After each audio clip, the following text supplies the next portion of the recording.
Welcome back to the Nerdrotic channel. My name is Gary Beekler. I am live in San Francisco, California, and I come to you from nerdrotic.com. Greetings, everyone in the chat. Been very excited to talk about this one. Not particularly for the book itself, and today I'm discussing The Expanse, Book 4, or Cibola Burn. I guess how Jefferson Mays pronounces it, Cibola Burn. I call it Cibola Burn. Maybe that's wrong. I'm not really sure.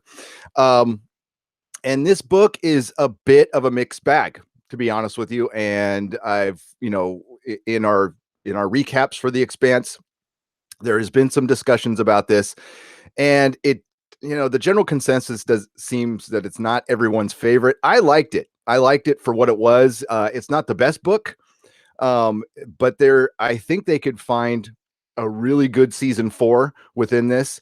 And at this point, I want to warn you. I'm going to kind of burn through the plot on this one instead of giving you guys every detail, because I want to get to you. I want to hear what you think about this. And there will be major. Let me get my little paddle here, my spoiler paddle. Spoiler alert. This is, we're going to spoil a bits of the book. And again, I'm not going to go into every detail. And this is going to spoil the hell out of season 4. So turn back now if you do not want us, spoilers for season 4. Please, at this point, we're off season, we're between seasons. This is a good point, whether you're watching this live or video, to go to your local mom and pop bookstore and go get The Expanse books by James S.A. Corey, which is Daniel Abrams and Ty Frank, and go read these excellent books, because even the mixed bag version of these books are better than most science fiction out there. Okay, so I don't mean to criticize James S.A. Corey and the very talented writers. They pump out these books every year. That's phenomenal. It amazes me how they pull this off. So, and I'm looking forward to the next book. We're getting one later this year, if you're watching this live again. Yeah, so here we go. Loving the reviews at work, so looking forward to seeing this tonight. Nice, John Bell. Thank you for the $20, John Bellman. Wow, I appreciate it. I like it. All right. So my notes are,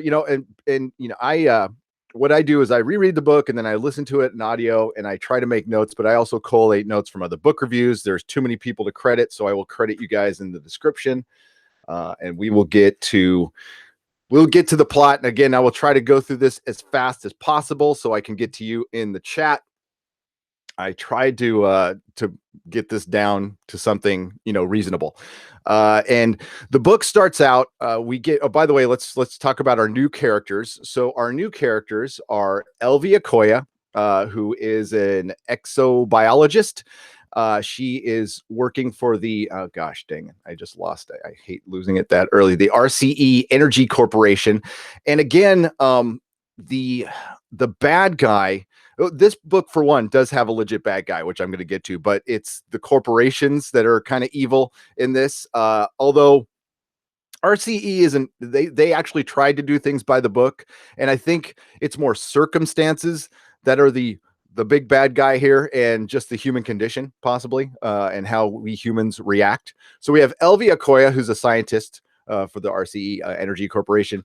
And we have a return character, Dimitri Havelock, who was Miller's old partner, who I liked a lot in Leviathan Wakes. And I'm kind of, again, mixed bag with his character in this book. He seems to be kind of a hollow shell and adopts the personality of the people around him, which is part of his personality. And he goes through a very interesting character arc. For me, before I get into it, the book really takes off in the middle. Like once we get to the middle part, it becomes a really, really good book, but it's really a slow burn. We also, and both of those are point of view characters, by the way. We also have who is not a point of view character, is Adolphus Mertry, who I see as our first legit bad guy, human bad guy in the series. And I think if done right in the TV show, this can be a really delicious villain. There's some parts, by the way, RCE stands for Royal Charter Energy, and Adolphus Mertry is the chief of security for RCE, and he is sent out on a ship called the Edward Israel to go out to the new planet to which they have they've staked their claim to. They've done all the proper contracts, and RCE is going to go out there and before anybody gets there and study it and make sure, they're going to actually take the scientific approach, which actually makes sense. Problem is there's a bunch of squatters on this planet. So we are a few years after the events of Abaddon's Gate. And, it's not really a problem, but what they have to deal with is, since they are so hardcore on the science in this show, you do have to account for time and time for travel. So we can't just be after the end of Abaddon's Gate. We can't just jump into the action because there's 17 months of space travel involved in getting to this planet.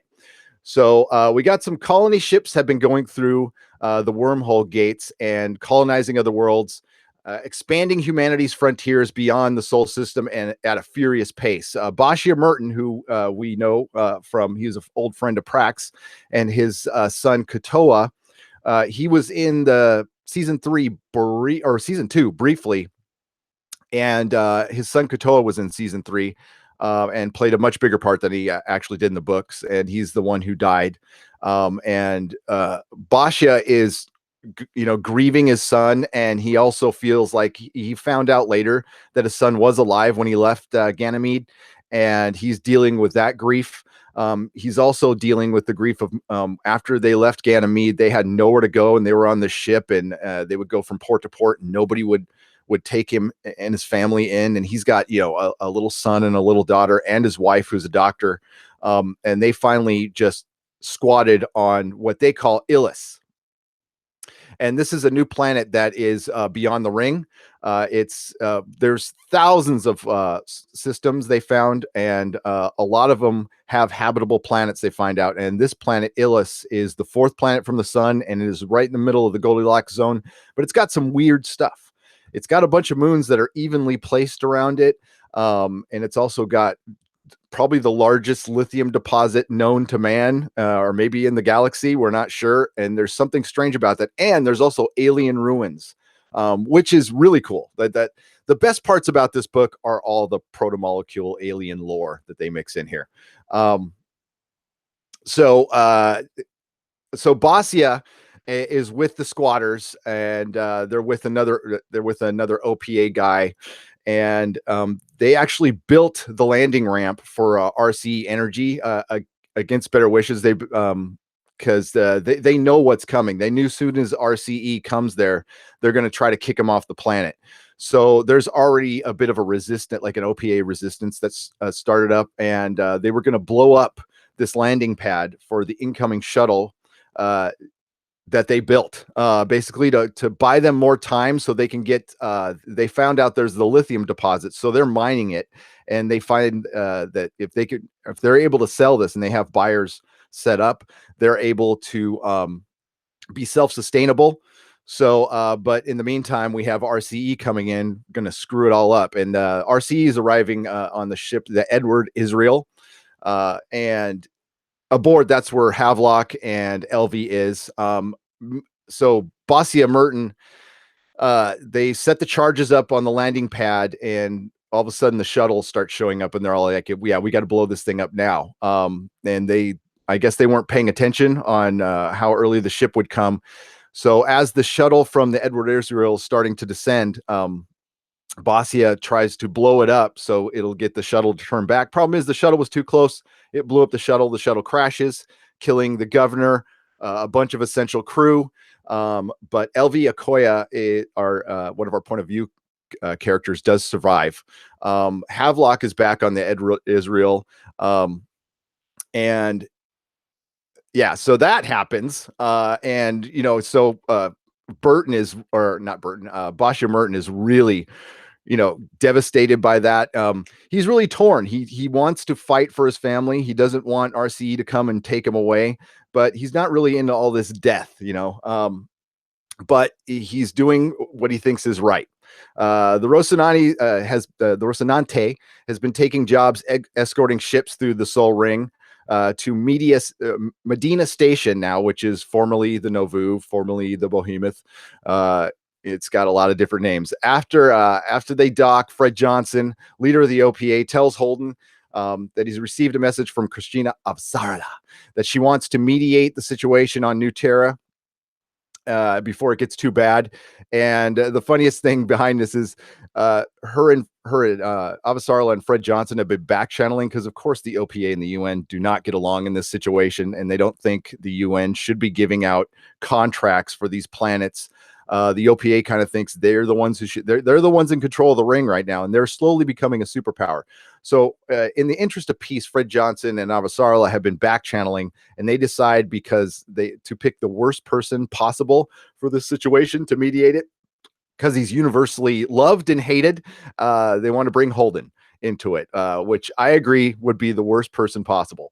The Roci heads through the ring, but it's still going to take 73 days to get to New Terra. In the meantime, Holden gets continual demands from both sides, demanding that he force the other to concede. The captain of the Barbapacola, which is the Belter ship that's outside of Ilus, insists they be able to sell their ore. The captain of the Edward Israel continues their blockade, insists independents are selling the lithium illegally because it belongs to RCE. So Holden thinks the mission is pretty much doomed to fail and intended to fail, and he is right. And we also have another point of view character, which is the investigator.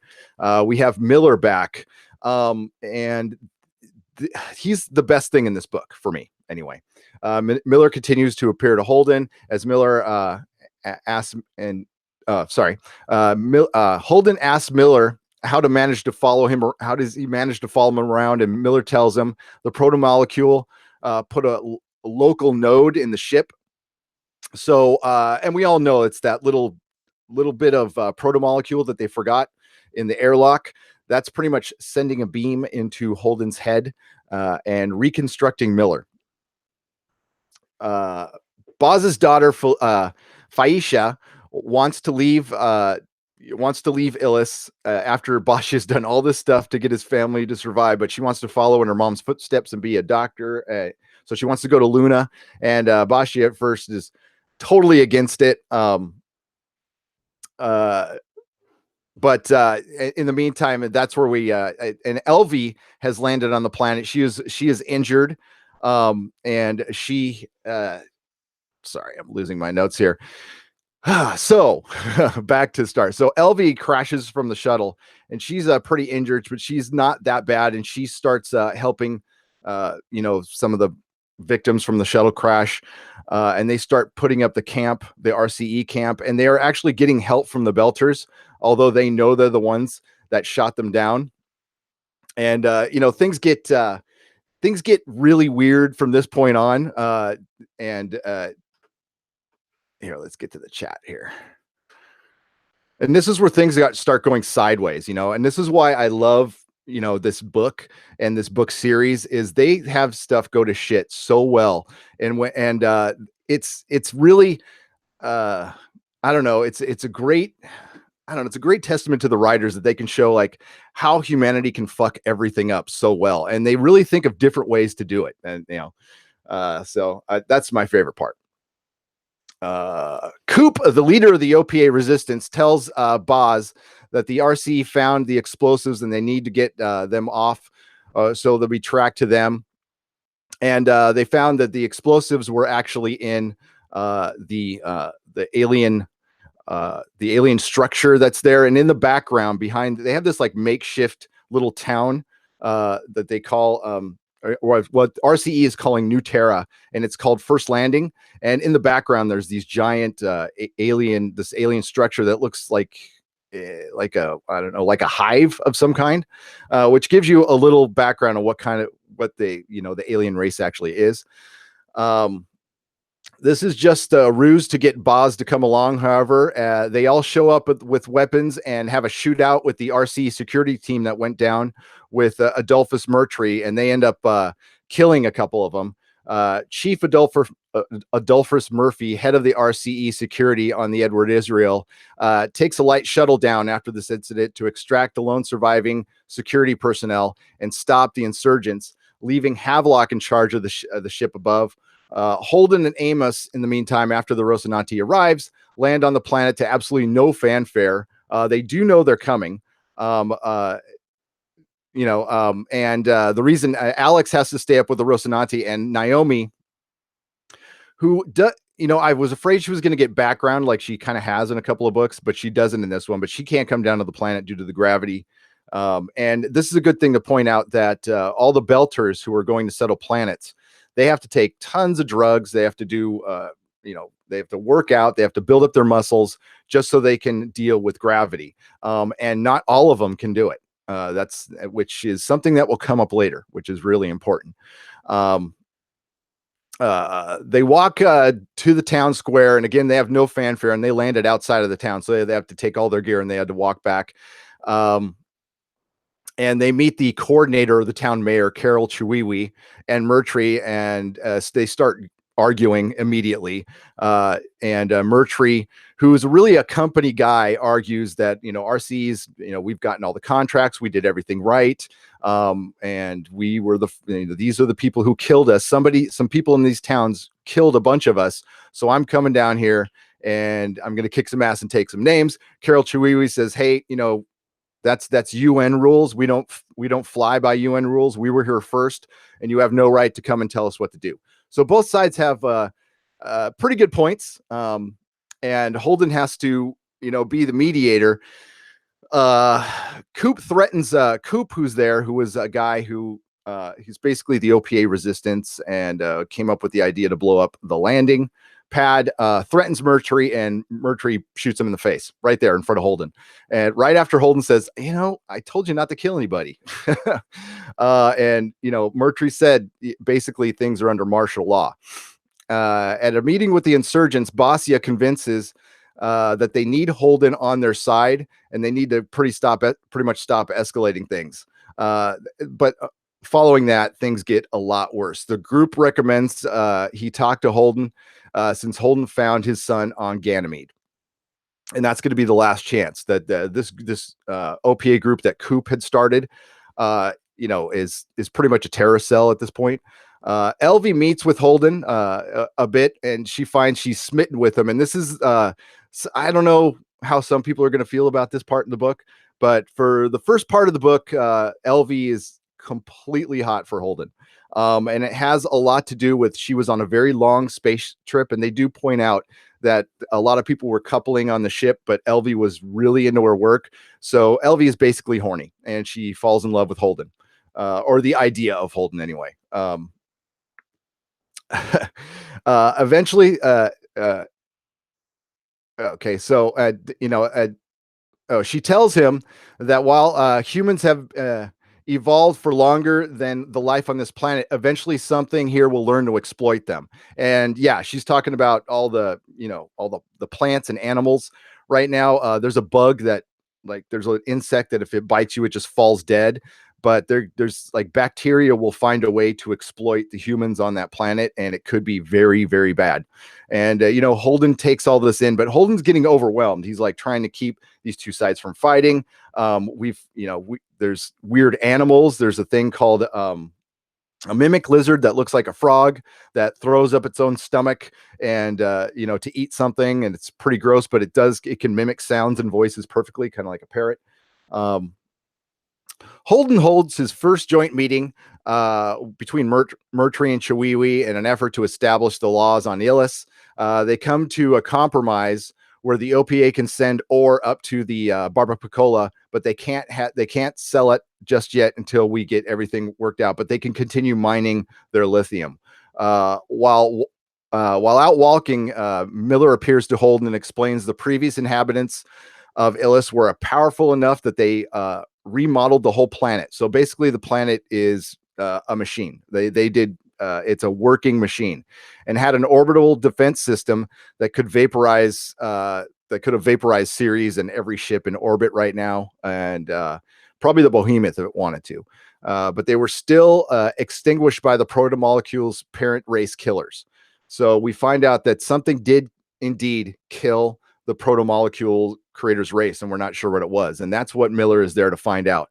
Holden runs into Bosia on his way back. Boss tells Holden who he is and tells him that he can't make him leave. That he can't make the group leave. He can't make anybody leave. And Holden tells him like that's really not, you know, what I intended.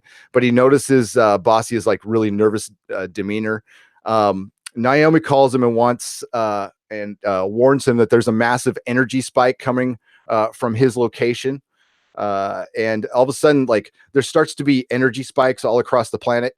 Havelock reports to Murtry that he's converted a shuttle on Murtry's orders to he's basically weaponized the shuttle because they don't have enough weapons to take on the Rocinante. But if they possibly, you know, literally throw a shuttle at them, they could cause some damage, and it would be basically, he made it into a fusion bomb. And that was on Murtry's orders, and he's Murtry isn't going to give it all. He wants all the he wants all the squatters gone. He wants the Rocinante gone, and he's there for the company. And he becomes a bit of a megalomaniac throughout this. They don't give you a ton of background on his character, why he is the way he is, but they do give some context. Murtry also wants Havelock to train the scientists that are still in the ship some basic combat, because they've lost half of their security force to an attack. Murtry does respond to that and actually burn everybody alive in a shootout in the terrorist holdout. So he kills the remaining terrorists, while Holden tries to save one. And, you know, Holden barely comes out of that with his life. The Roci picks up something large moving on the surface during the energy spikes.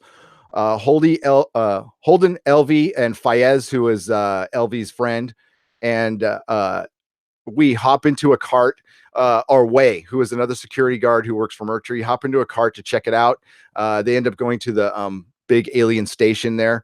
And it is consuming. They find that they go out there and they see one of the robots that killed the Martians in Abaddon's Gate, and it's consuming some of the fauna there, and it's like barely working, and it tries to attack him, but Way ends up shooting it, and Holden's freaked out the whole time. But you can see that things are starting to wake up on the planet, and this is where it really gets interesting. There's some boring chapters too. There's like we really didn't need to see Havelock. You know, a couple chapters of him training the security staff with paint guns. While it's good for context, I really didn't need that. They went a little long with Elvie having a crush on Holden, but basically once everything starts waking up, things start getting really interesting. And there's a lot more heat between Holden and Murtry. Just don't get along, and Holden obviously gets along with Carol Chiwewe a little better. Holden gets both of them together and tells them, you know, so after, you know, figuring out that the planet is waking up, Holden's like, screw it, we're out of here, we're leaving. And Holden gets everybody together and tells them that, hey, the planet's waking up, this is dangerous, so everybody's leaving. Murtry says no, Chiwewe says no, and, you know, Holden's pretty much ready to get out of there. He orders him okay, and then so after we get some more energy spikes. And then we see the entire planet, or not the entire, but we see so the planet has one giant continent on one side and the rest of its ocean with a bunch of island chains. So on the other side of the planet, under the ocean, we see a giant explosion, and the shockwave is coming Holden's way, and Alex warns them. So they all bail and they go into the alien station there to hide, and their reasoning is good, that alien station has been there for billions of years, so it could probably withstand this. So they all run in there, and the shockwave hits, completely wipes out the town, kills some settlers, and, you know, and this is where things really start going to hell. From there, there's it starts raining, and there's a green bacteria that gets in everybody's eyes that eventually blinds them. There's these worms that come up from the ground that if you touch, kills you instantly. So eventually everybody is blinded. And they have to avoid these worms. So they're hiding out in the structure. They're starving. They have some water. They have a machine that LV, they had a little time before the shockwave hit. So they brought some, they have a machine that can make food, but it's going to run out pretty soon. Holden's just trying to keep everything together. And, fortunately, Holden's the only one who doesn't get blinded. He's still being visited by Miller, and Miller's telling him, hey, we've got to go into the station. I know you're occupied with trying to keep everybody alive, but we really, really need to go in there. We had one of the moons melted when everything was starting to come up, and now we have the other moons.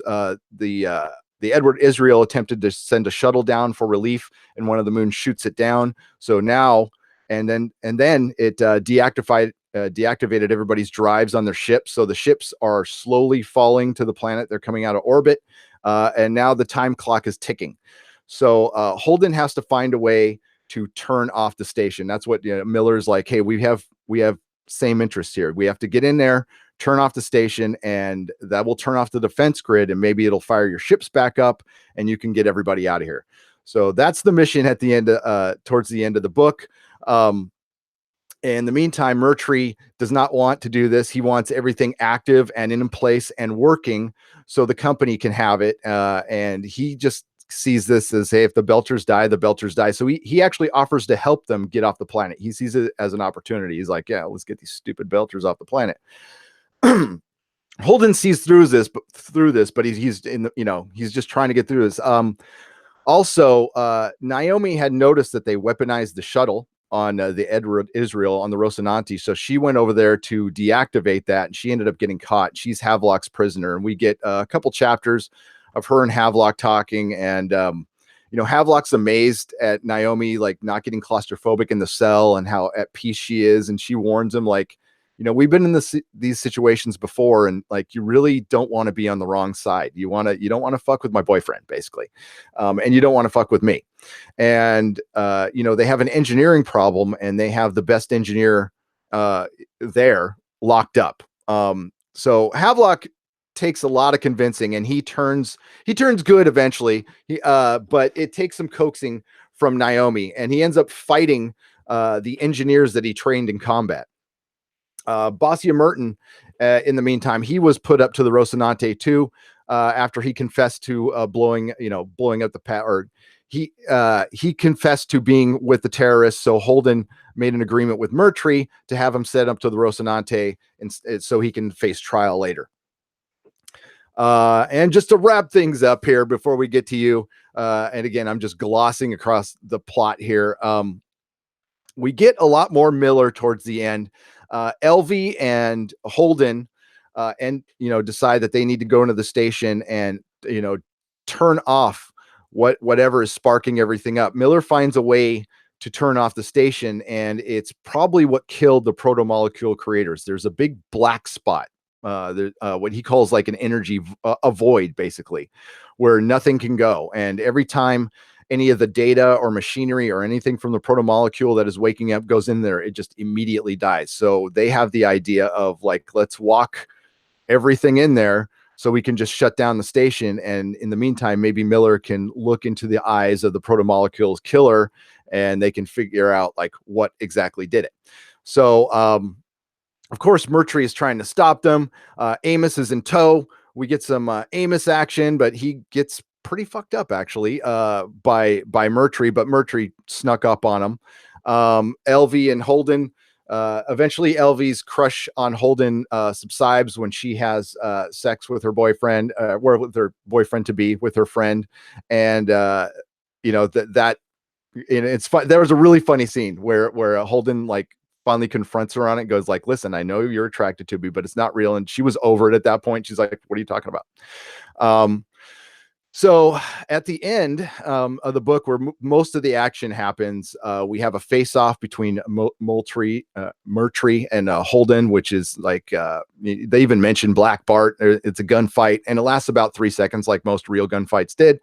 But he doesn't kill Murtry, and he's just stopping him from, he sends LV out with the Miller. Miller has occupied one of the robots like the ones that killed the Martians in the sphere in Abaddon's Gate. So we have a Miller robot running around with Miller's voice, going to the center of the station and basically confronting what looks like a pupil, looks like like the Eye of Sauron, except all black.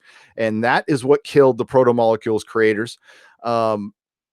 And the way it's the station is waking up and defending itself. So it starts attacking the Miller robot. LV has to rip open, or Miller rips his self open, and they find like this blue almond thing, which is probably the brain of the robot. She has to grab it. She runs into the black void, and that shuts down the station, and they're able to power up the ships and get the hell out of there. In the meantime, and I'm like really rushing through this plot, but in the meantime, there was just tons of infighting. There was battles in space, changing alliances as there is with the Expanse.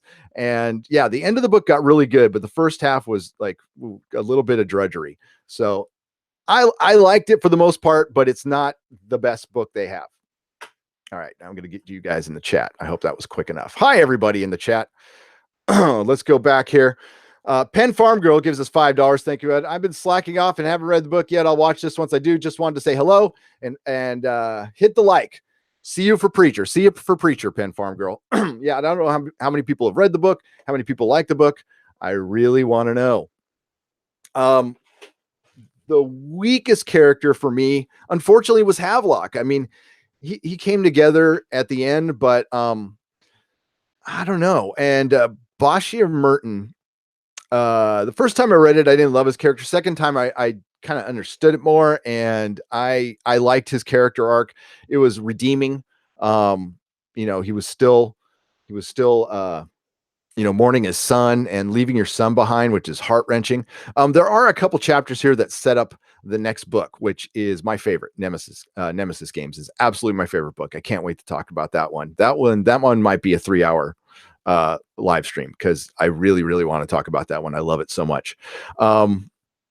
So the first chapter we have, because there's no Bobby in this, we have Avasarala, or we have Bobby with her family, and it's just a little story about her and her I think her brother and her dad talking, and they're talking about how Mars has become obsolete at this point. Now that the gates have opened, you don't need to terraform a planet, and the Mars government, is in serious trouble. Like, people are leaving. You see, and that's setting the seed for the next book. And at the final chapter, the epilogue, we have Avasarala talking to Bobby. Basically, Holden did not achieve what she wanted. She wanted Holden to completely fuck up on Illis, and to scare people away from going through the gate. But what Holden ended up doing was turning off the station, getting everybody to work together, and the surviving members of the RCE Energy Group and the Belters worked together and decided to stay. And a lot of the science, like LV, is staying, and they're going to make that place work or all die. They still have to deal with like the worms that can kill them and any new bacteria. But yeah, so Holden failed miserably to what Avasarala wanted, but he didn't fail Fred Johnson.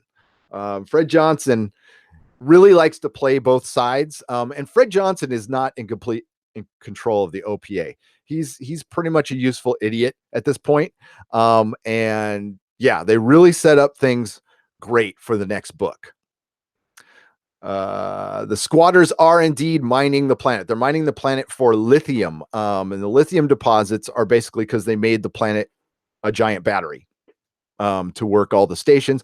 There's a couple of giant power plants that are under the ocean. That's one of them that blew up. I think what I liked about the story best was the characters call each other on their shit. There's a lot of dialogue back and forth and people just being honest. I appreciate that. Yeah. This is a good way of subverting expectations. You think you're getting a space opera, but this is more just, I think it was more hardcore sci-fi. They didn't get too much into the lore of the Proto-Molecule and the Proto-Molecule creators.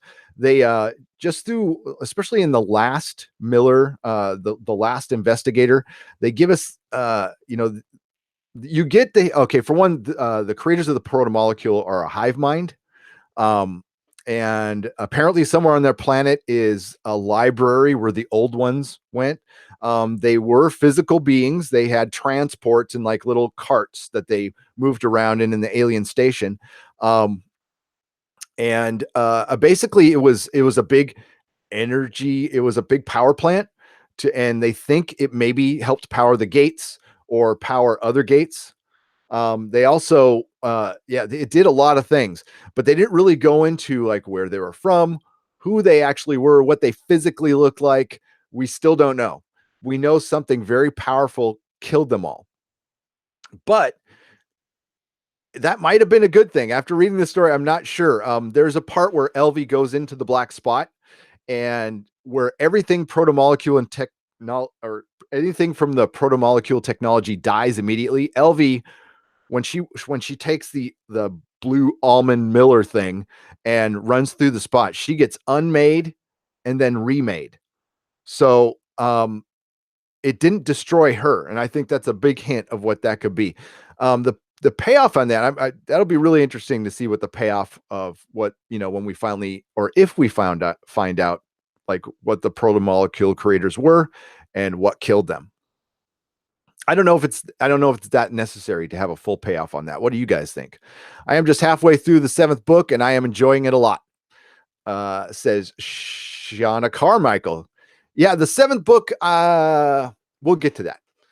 There are parts of it I like. I mean, it's other than Nemesis games, the remaining books are a bit of a mixed bag for me, but I love the series. Not everything has to be perfect. Okay. Not everything can be a home run. Why do they call them squatters? It ain't like anyone owned the place before they got there, said Mekheis. That's a great point, and that is the point of the squatters. They're called squatters by the RCE Corporation. Everybody else sees them as just somebody who got there first. That's just the UN, and the UN comes off like, hey, we're playing by the rules. We did contracts. Well, they're your contracts. Did you make those with Mars and in conjunction with Mars and the OPA, or did you just start making up rules and go there? Which is honestly what a lot of countries do. Getting to some more of the chat here. This was the hardest book for me to get through, says Ricky Scherstein. It was the second hardest for me. The one I had the hardest, like spoilers here, is Babylon's Ashes. I really loved some of that book, and there's some of that book I didn't love. Every other book I'm okay with. Persepolis Rising, I didn't like at first, reread it and liked it some more. And it was because I had some crazy expectations that they really subverted. And yeah, we'll all get there. That's going to be an interesting book to discuss. I might go, and that one, I might just go right into the discussion. The planet is broken. The squatters blew up the landing pad only halfway, though. Yes, they did. They ended up nicking the ship. It was too close when they blew it up, so they weren't able to because his intention, Burton's intention was to scare the ship away. He didn't mean to kill all those people, but he did. But he eventually just gets forgiven. Holden has his reasons for that, and that's what's something you have to really dive into in this book, because they do this on a much larger scale later. Is they've kind of done that. We have Melba, we have Clarissa Mao, we have Marcia Burton. In the future, we have Michio Pa. We have people involved in mass murder. But they end up getting forgiven. But you're also in their head. So you saw the intentions, like the intentions of Marcia Burton was not to kill anybody. Like it was an accident. It really was. So, and you're in his head, that. So that's something, about forgiveness and moving on. And plus all the shit they went through on that planet. The whole perspective is, do I want to take this guy away from his family? Is that really the right thing to do? He looks really sorry, and we know he's not going to do it again. And he's learned his lesson, and he's got to live with it. And he, again, he was really sorry. But to the people who were dead, probably wouldn't see it that way, or the family members of the dead.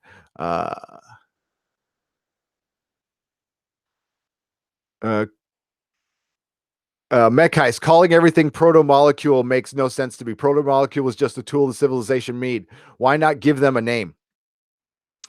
Mechheist, that's a really good point. Why haven't the writers given? I think people would have given them a name. I think that's a great point. I think there might have even been different names, but just calling it the proto-molecule creators, just call it the proto-molecule. I don't know, make up a name, the ring makers or something like that. Yeah, that's a good point, because it's really, for one, it doesn't flow out of the mouth, and it's like kind of tough to read, and saying proto-molecule creators all the time. Yeah, I got you, Mike Heist. The whole going blind on an alien planet thing was horrific. Absolutely. And along with the death slugs, I really love that part. And, they really dug into the science with Elvie.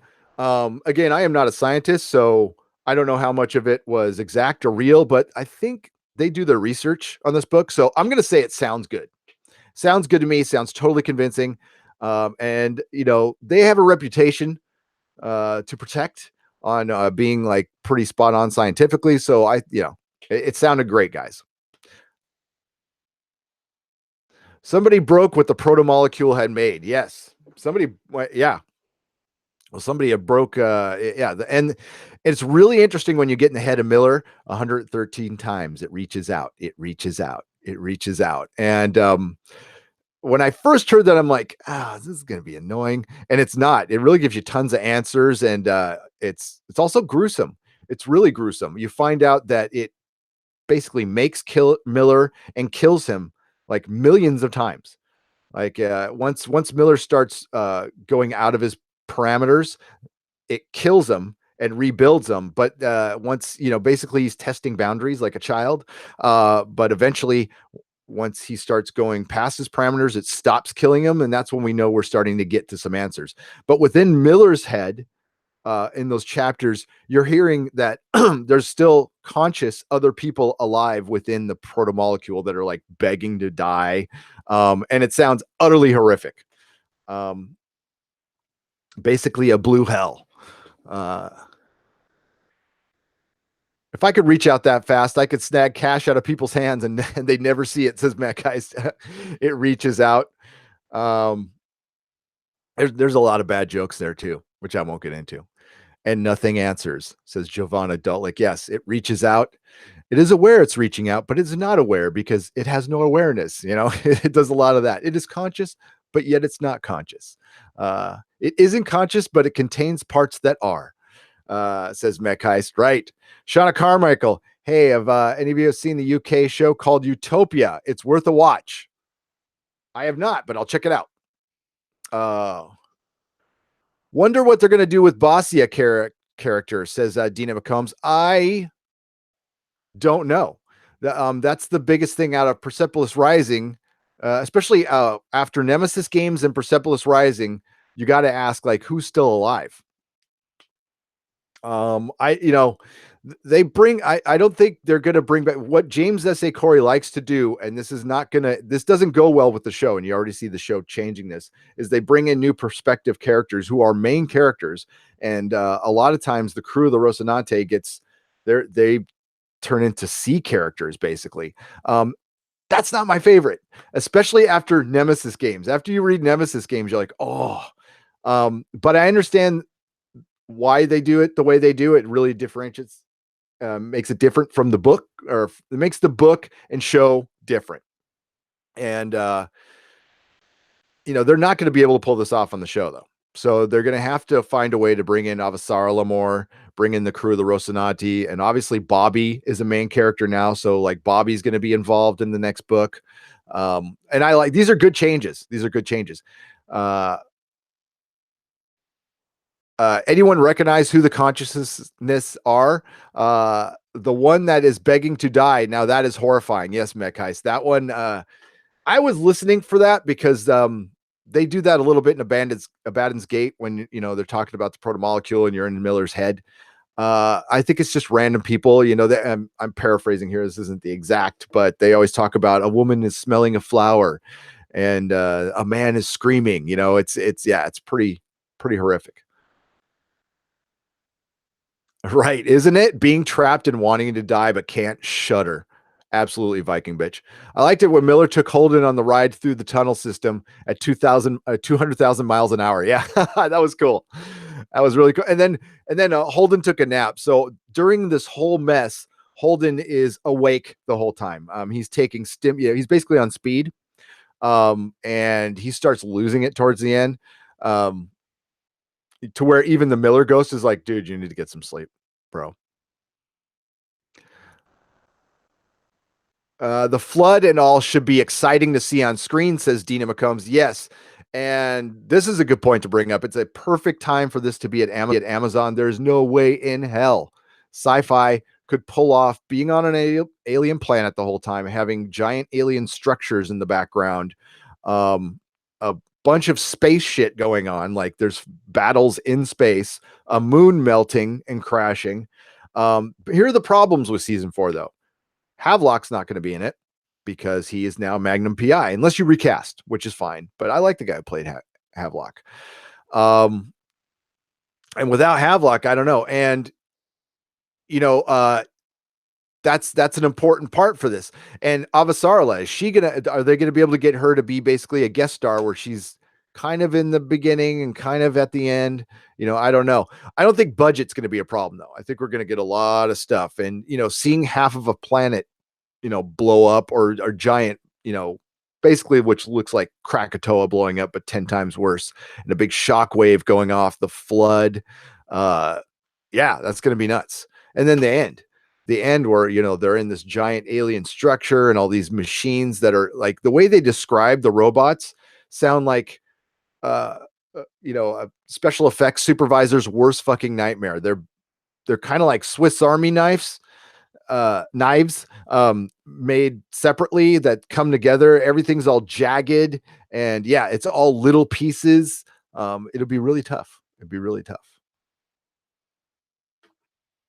The echoes of the people from Eros, most likely, says Giovanna Dotlick. Sorry, Giovanna or Giovanna. Yeah, I agree.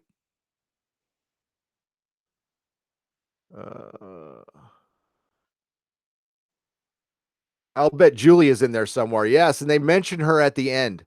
And Viking bitch, what do you think? What did you think of? We said goodbye to Miller at the end of this, and this was the I'm hoping against hope that he pops back up at some point. There is a precedent, so at the end, Holden gives Miller basically a Viking funeral by taking off the node of the proto-molecule and sending it into a sun. And we get one last chapter with the investigator, and at the end it says it shuts down, and before that he mentions Julie. He takes her hand into his, and it was cool, and it felt very, very final. But there is still some proto-molecule out there. Now it's not active. That was the last of the active proto-molecule, but there is still some proto-molecule out there, and boy, is there consequences with that. Oh, and Mary, that's a great point, Mary. When Miller is a robot at the end, I don't know how they're going to pull that off. That's going to be tough. But they have the budget to do it now. And that would be like an entire episode. I would imagine like the ending part of the book would be an entire episode. Mech heist to Yavanna. I think there were specific people who got absorbed. Yeah, it used what it can use.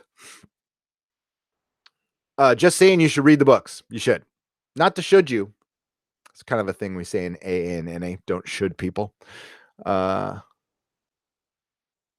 Yavanna says specific. I don't think so. Just a variety of people because there were different reactions.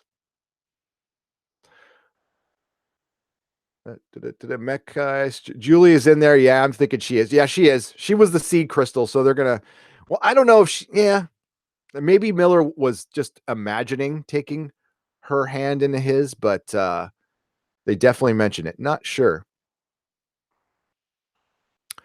Wonder why Elvie got to see Miller in the flesh. That's interesting, but interesting. Yeah. Well, probably because he was able to beam into her mind as well. Yeah, she got to hear Miller too when nobody else could. So he obviously just broadcast into her head. He Miller had mentioned previously, like he could show himself to other people, but it was very difficult and it wasn't necessary. He just needed Holden, and the proto molecule is very practical. Okay, it just uses what it uses. I thought she saw him in the robot / crab thing.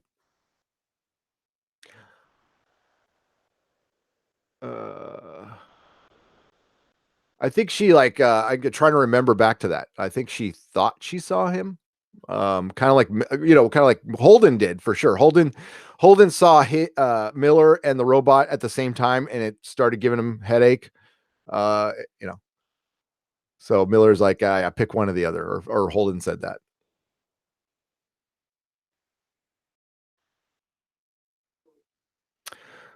Uh, the monster version only because he was wearing it. That's right. Yeah, Elvie, she's the only other one who got to see Miller. Yes, she was. Yeah, that's true, but no one was recognized besides Miller. In the end, she saw him without the robot. There we go. It might have happened because Miller could be seen by one person at a time and all that stuff. He said to Holden, says Giovanna. Yeah, that's what I get out of it. Is like it's not impossible for him to do that. It was just not practical, and it's really, really hard. He did explain that it's really, really hard. Like hitting a million keyboards at once. Like having a keyboard with a million buttons and hitting all the right ones at once while you don't know which ones to press. Yeah, it's she sees the real Miller too, right? It's Miller time. I just heard the Miller outside of the machine. I can't remember what it was saying. There isn't a Miller to see. It will be a brain manipulation like it was for Holden. Okay, yes. The brain manipulation is pretty terrifying too. I love the horror mixed in with the sci-fi and all these stories. Absolutely, Viking bitch. That's the mixing of genres in this. I mean, it is space opera, okay. A little bit of fantasy with the proto molecule, just not much, but just a taste. And then the horror, which is really in there, and it's more graphic horror, But yeah, it's straight up horror. They have zombies in the first couple of books, and even in Abaddon's Gate, where it's just circumstances that just breaks bodies and stuff. Yeah, that's why they find really cool, unique ways to kill people in space. This book, James S. A. Corey, Ty Frank, and Daniel Abrams are cruel people. They are cruel.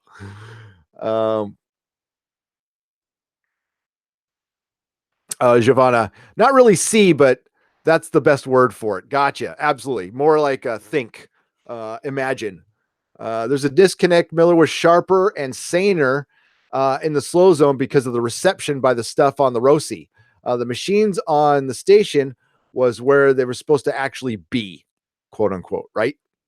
I like how they changed the robot so Holden can hold on. Yeah, he smoothed his back down, right? So Holden can piggyback.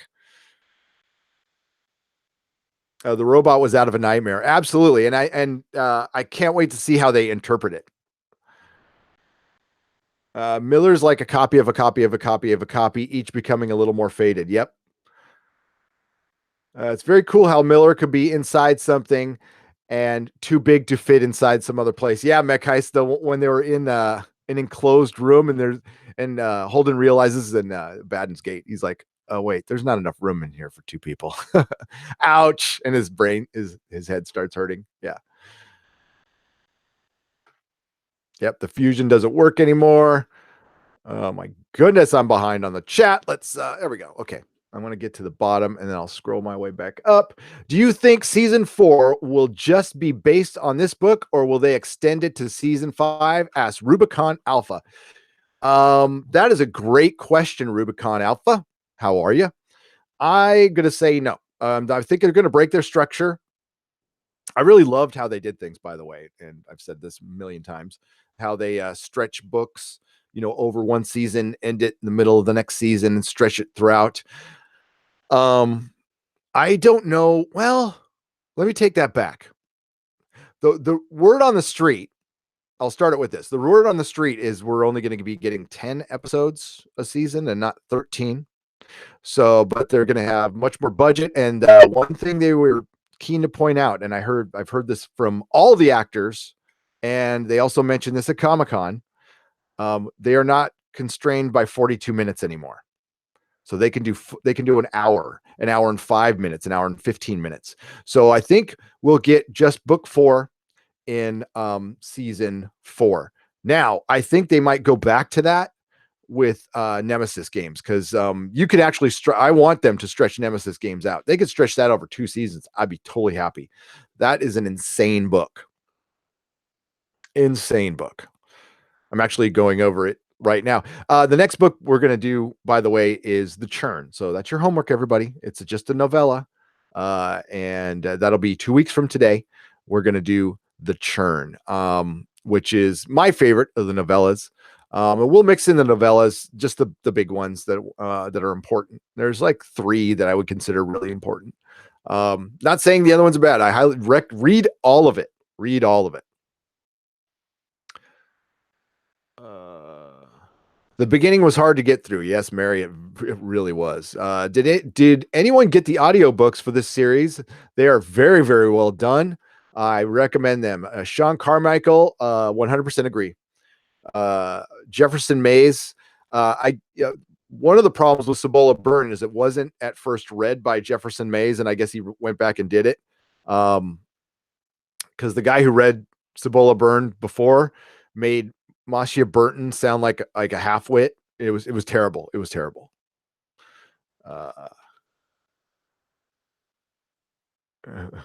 We got folks like every president, Kissinger, but no politics, says Mekheis. Yeah.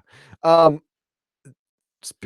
politics in this book are kind of what I like the most. Some of it goes off the rails in future books. But I guess that all depends on your perspective. And I will respect that. But in where they're at right now, nobody's a clear good guy or bad guy. I know a lot of people like to gravitate towards the Belters.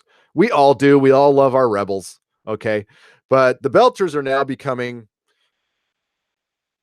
in their desperation, they're rising. Fred Johnson is as much of a leader as, I think he's more of a figurehead than anything. I still think they still have their cells. Anderson Dawes, I think, is very influential still, and we find out a little bit more about him in the next book. But the politics are pretty well done in this one, and it's a good what if. What if basically the UN took over? What if Mars is I kind of see Mars as the least evil. I mean, they're militaristic, and with the singular mission, like everybody working together, but not like super socialist. Is more, yeah. It's just a military colony. That's all it is. I think they're interesting. That's interesting. But the politics are really good, done well. They're very gray and realistic. Kind of like the science in this show.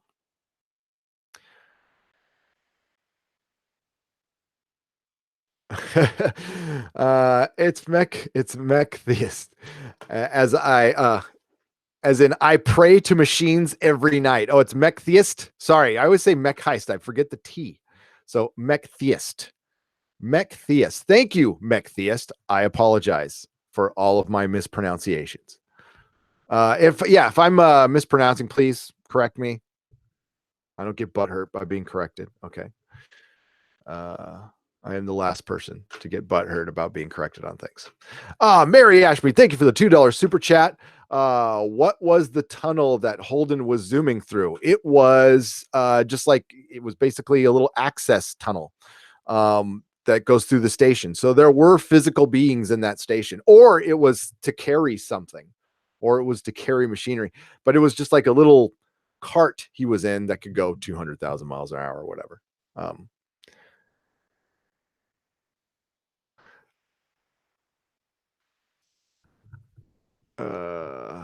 I've been saying like mech heist forever too, guys. It's about time you correct me.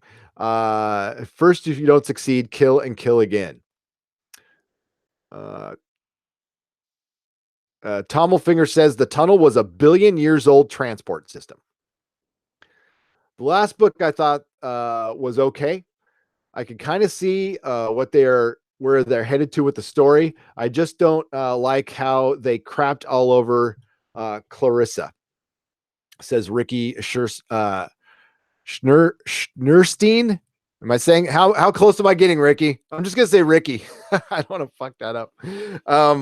Yeah. Oh, they crapped on a couple of characters. I really wasn't happy with. Are you talking like the most recent book? Like Holden was barely in it.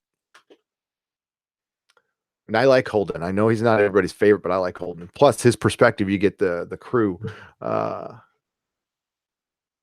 I wish to see how they will depict the moon melting in space. Says Giovanna. Yeah, that'll be interesting. That'll be fun. Yeah, just how's something? Well, it's not going to melt down. Well, a little bit of it would melt down, maybe from the gravity from the planet. Yeah, I'd love to see how that scientifically is pulled off.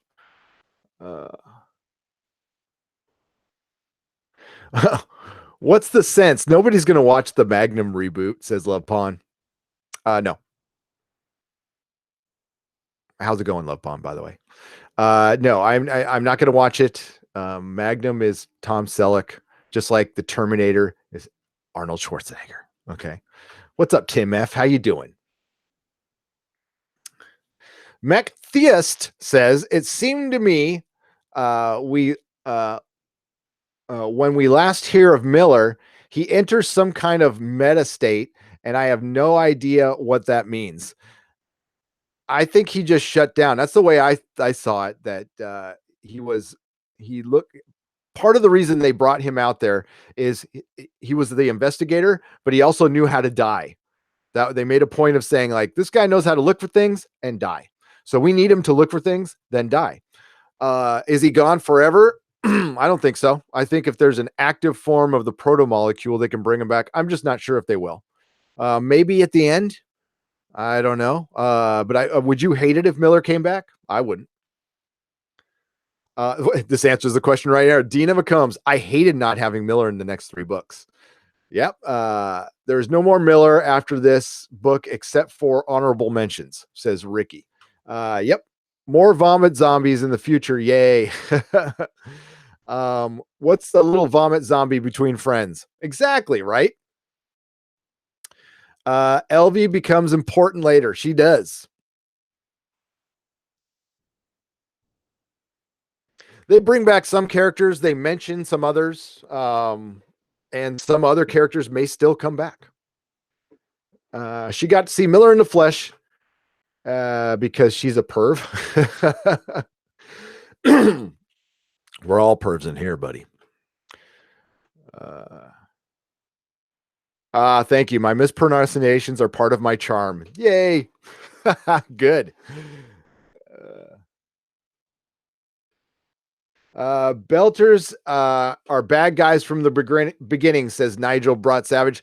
Some are. There are some Belters that are good, and there's a lot of the angry terrorist cells who are bad, very bad. But they well, I don't want to spoil anything, but some of them become very bad. We'll just say, remember the refugees that the Belters spaced in season 2? Yeah, that's the bad side. Oh, just wait, Nigel. You've corrected him about 4 times before. Sorry, man. or sorry, I didn't say. I don't know if you're a man or a woman. Sorry. My apologies. Yes, people wearing fedoras in space is bad. They're probably like Apple iPhones as well. Mars is more about getting the planet like Earth and their technology and army. Yes. Well, they explained that a little bit in the special features and in other stuff too on the Blu-ray that they started out as a colony that was terraforming, but because they were so singular in purpose, they became the innovators. And also, a Martian invented the Epstein drive, and they got really rich, which led them to build the best battle fleet, and that's how they just became militaristic. Wasn't necessarily how they started; it was just a colony to terraform a planet. I love for Miller to come back. If they can figure out a non-lame way to bring him back, it only takes the memory banks of the machines that generated him to survive, says Mechtheist. Yes, I would love it too.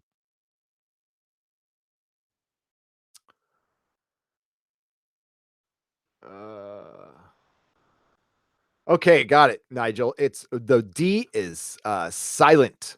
So Nigel brought savage, like a brat.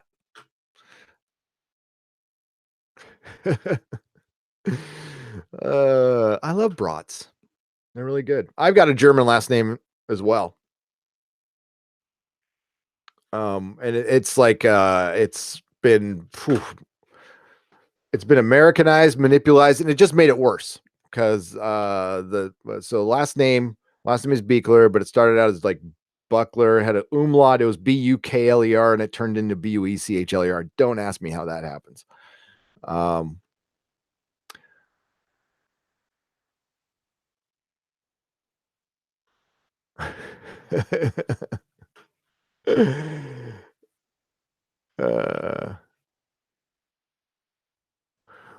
What's up, Halam? If mispronunciation is if miss that's funny. If mispronunciation is charming, then I'm adorable, says Rubicon Alpha.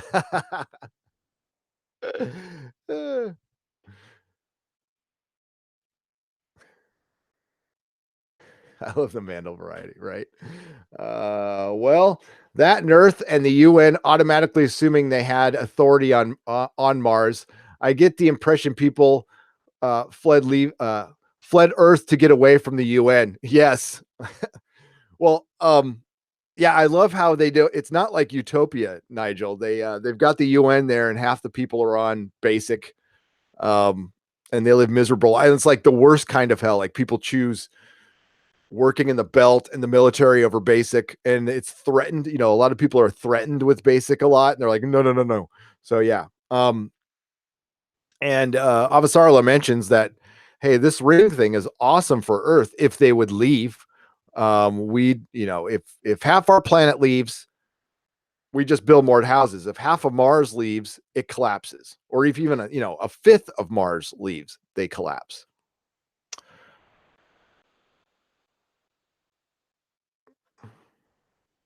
And yeah, am I getting your last name right, Mary? Is it like Ashmead or Ashmed or yeah? I have no idea. I just go off what I read. Yes, and you say people get my last name wrong all the time. Like Dennis. Dennis has like yeah, he has a hard last name too. You got to get that L in there. The Batholkus. Yeah, because he's Greek. He's got one of those Papadopoulos kind of names.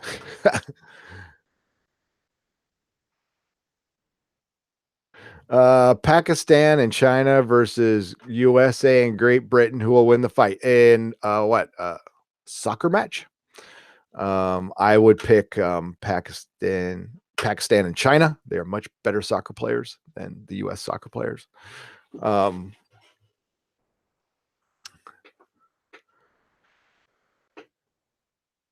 Oh, Mary Ashford.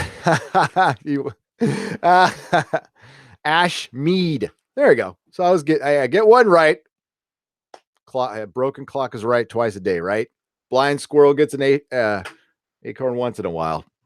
All right, so we're gonna wrap things up. Then this was a fun review. I really love to hear what you guys think, because this was a tough book, and the books get well, okay, except for the next one. Starting with Nemesis Games, I hope they bring back Anderson Dawes Jared Harris is an amazing actor, says the Sailing Coconut.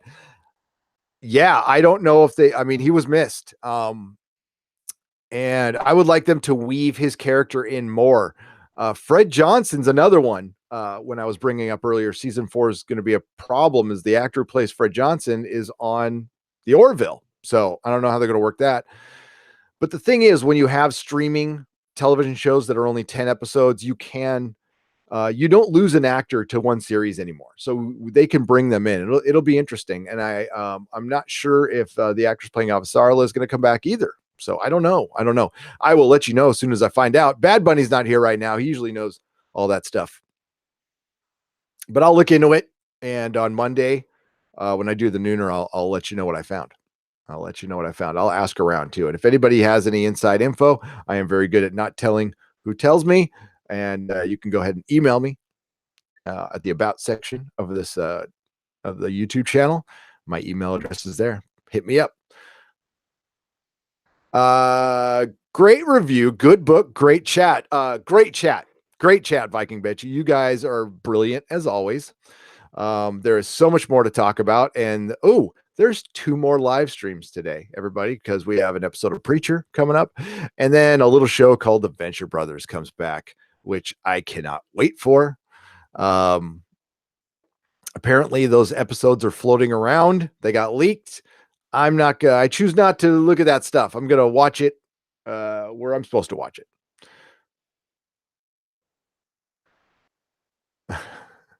Heck, my last name gets butchered all the time. What is it? Wilkie. So it's Wilkie. Wilkie, right? Or is it Wildkey? I don't know. Best chat ever. You're right. Bobby. Tomcat likes Bobby. I am a Miller guy, but I like Bobby as well. Yes, Venture Brothers later tonight. Okay, so everybody, next book review will be The Churn, and then after that, Nemesis Games. So it's going to be 2 weeks to our next book review, so you have time to catch up. And I'm really looking forward to covering Nemesis Games with y'all, because that's gonna be fun. That's gonna be so epic in the show. I can't wait for that. So thank you again, everybody, and like, share, and subscribe. Go out and buy these wonderful books, and try your mom and pop bookstore first if you got one. Support small businesses. Amazon gets enough of our money. We're all members of Amazon Prime now because of The Expanse, and this is the best chat ever. I'd like to thank our super chats, which are John Bellman for $20, Penn Farm Girl for $5, Mary Ashmead for $2, and all of our wonderful patrons. Actually, I'm going to just run the video real quick. You guys don't mind if I do that. And I'll thank everybody in the chat. Let me just open this up. Boom, boom, boom, boom. There we go.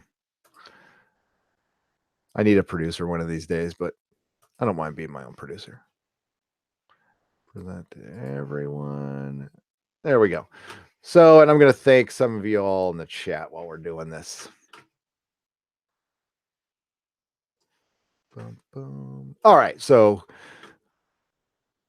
Nigel brought Savage, Halam 899, Mech Theist, Mary Ashmead, Viking Bitch, Robert Wilk. I hope I said that right. The Sailing Coconut, Dina McCombs, John Trinchero the third, by the way. Damn, I missed it again. It's okay. It's going to be a video, John. It'll be a video. Tomcat. Boop, boop. Going back up here as you see. YouTube Vlog Life. What's up? How's it going? Going back up here. Philip A. Demick. Enzo Kansuzi. For ice bears, as for vomit zombies, you can't outrun them. Just kick your friend running with you into the knee. Just push your friend aside. That's terrible. That is terrible.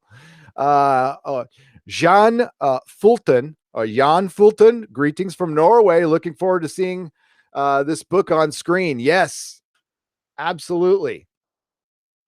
Yovana Dotlik. Sorry if I screwed that up again. Tim F. Rubicon Alpha. And if I missed anybody, Alexis Valens. What's up, Alexis? How you doing? How you doing? All right. And that's as far as up it'll take me. Thank you all for joining me in the chat. Again, please like, share, and subscribe.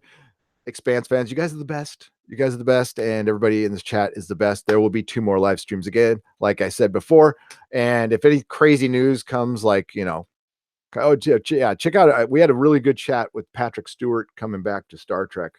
A lot of mixed feelings about that, and I thought the chat helped work that out a little bit. That was a really fun video last night. Sometimes the last minute ones are great. So see you guys at 8:15 Pacific time for Preacher, then 10:15 Pacific time for Venture Brothers. May the small folks sing songs of your greatness. Ciao.